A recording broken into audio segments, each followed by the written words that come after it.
Hello there, Grumpy Old Fart here. This is I do a lot of weird videos, and if you follow any of my stuff, you'll know I do a lot of weird videos. This particular one was going to be one of the more weird videos. It's weird by even those standards.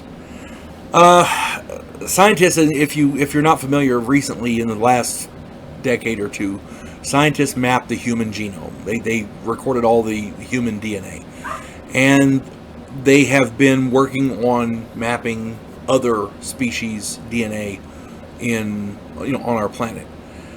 Recently, they've begun sequencing the first genome in octopus DNA, and they're working on it. They're working hard. They got the University of Chicago and the Okinawa Institute of Science and Technology.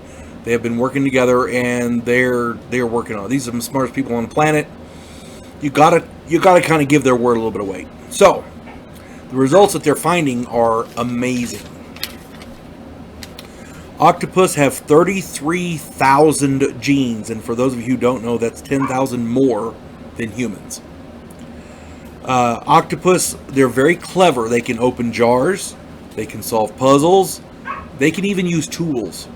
That's something we just now, in the last 50 years or so, noticed chimpanzees doing. So, yeah, that's my understanding. And there's another thing that octopus can do. They can edit their own RNA, and they can do it much more quickly than humans or other animals can. RNA allows you to adapt to things, adaptive camouflage. If it's hot, you can adapt for that. If it's cold, you can adapt for that. Humans have been adapting in different places.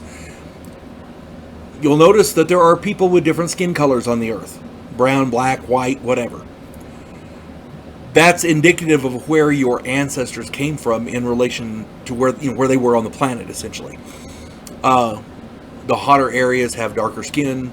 The cooler areas had lighter skin. And that's all that means. It's just an aesthetic.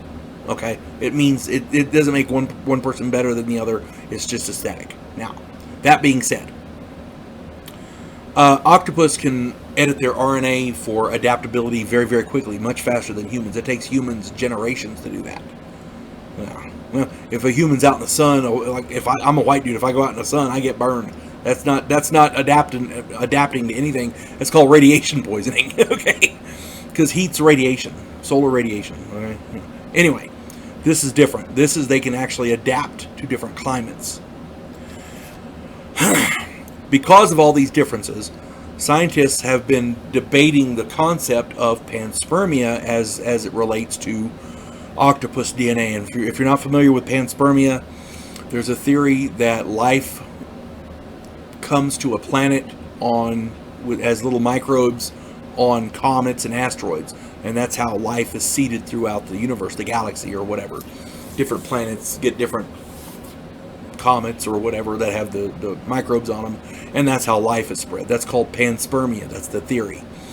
Well, the idea here is they're theorizing that millions of years ago, octopus DNA was on a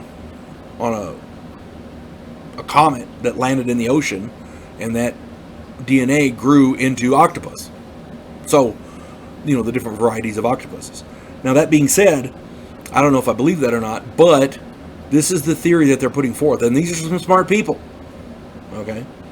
If this is true, then octopuses may very well be an alien species that has been thriving on Earth for millions of years. At the very least, according to them, octopuses have the weirdest DNA map that these scientists have ever seen, and it's just hilarious.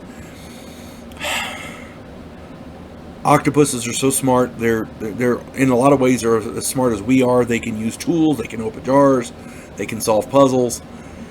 And for thousands of years, what have humans been doing? We eat them. You go to a seafood restaurant, you can get octopus. Isn't that sad?